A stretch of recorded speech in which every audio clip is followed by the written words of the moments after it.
Hello foodies, ఎలా ఉన్నారు అందరూ? I'm Kavitha, I'm also foodie. ఇవాళ బీన్స్ అలాగే ఆలు కలిపి ఫ్రై చేయబోతున్నానండి. ముందుగా బీన్స్ ముక్కల్ని ఇలా కట్ చేసుకోవాలి. అలాగే 2-3 ఆలుగడ్డల్ని కూడా కుక్కర్లో వేసి కాసింత సాల్ట్ అలాగే కాసింత పసుపు వేసి 1 విజిల్ వచ్చేంత వరకు ఉడికించుకోవాలి. అవి ఉడికేలోపు మనం ఆనియన్స్ని ఇలా కట్ చేసి పెట్టుకుందామండి. బీన్స్ ఆలు మంచిగా ఉడికిపోయాయి. ఇప్పుడు వీటిని పక్కన తీసి పెట్టుకుందాం. ఇలా పక్కన తీసి పెట్టి బీన్స్ను స్ట్రైనర్లో వేసి వడపోసుకుందామండి. వాటర్ అంతా వెళ్ళిపోతుంది. బీన్స్ ఇలా స్ట్రైన్ చేసుకున్న తర్వాత కాసేపు చల్లారనిద్దాం. ఈలోపు మనం స్టవ్ మీద కడాయి పెట్టుకొని కాసింత ఆయిల్ వేసి పోపు దినుసులు వేసుకొని అవి చిటపటలాడినప్పుడు కరివేపాకు అలాగే ఆనియన్ ముక్కలు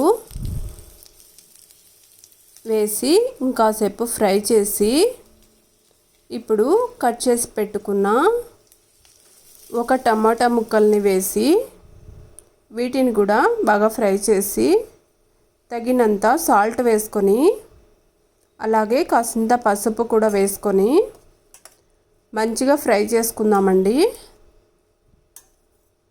స్టవ్ను సిమ్లోనే ఉంచి ఫ్రై చేసుకోవాలి, లేదంటే అడుగు పట్టేస్తుంది.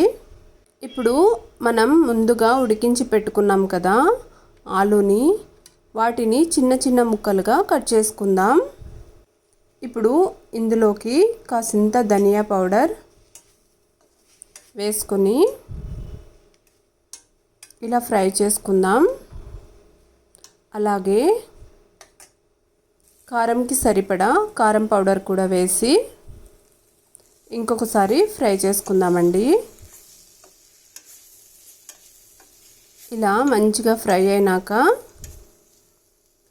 ఆలుని తొక్క తీసి మనం ముందుగా కట్ చేసి పెట్టుకున్నాం కదా బంగాళాదుంప ముక్కల్ని, వాటిని వేసి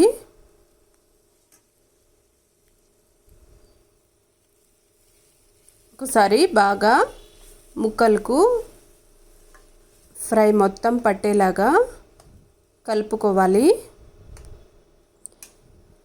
ఇలా కలుపుకున్న తర్వాత ముందుగా బీన్స్ కూడా ఉడికించి పెట్టుకున్నాం కదా వాటిని కూడా వేసి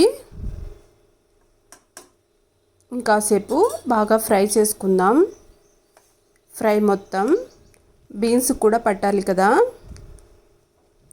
మంచిగా ఇలా కలుపుకోవాలండి.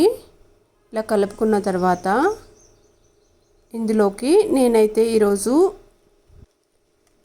పల్లి పొడి వేస్తున్నానండి. మీ ఇష్టం, మీరు కొబ్బరి పొడి వేరే ఏ పొడులైనా యూస్ చేసుకోవచ్చు. నేనైతే ఈరోజు పల్లి పొడిని వేస్తున్నాను. వేసి బాగా కలుపుకున్నానండి. బాగా కలుపుకున్న తర్వాత స్టవ్ ఆఫ్ చేసుకోవడమే. ఈ ఫ్రై అయితే చపాతీలో కానీ లేదా జొన్న రొట్టి రాగి రొట్టిలో కానీ చాలా అంటే చాలా బాగుంటుందండి. ముందుగా మనం వంపేసుకున్నాం కదా బీన్స్లోని వాటర్ని కూడా దీనితో కూడా రసం అలా పెట్టుకోవచ్చు. కాసిన్ని టమాటాలు వేసి రసంని కూడా ప్రిపేర్ చేసుకోవచ్చండి. దాంట్లో కూడా బెనిఫిట్స్ ఉంటాయి. ఆ వాటర్ని పడేయకుండా అలా ప్రిపేర్ చేసుకోవచ్చు అన్నమాట. వేడి వేడి చపాతీలో ఇలా బీన్స్ ఫ్రై ఆలు ఫ్రై కలిపి తింటుంటే సూపర్ ఉంటుందండి. మీరు కూడా ట్రై చేసి నచ్చితే మాత్రం లైక్ అండ్ సబ్స్క్రైబ్.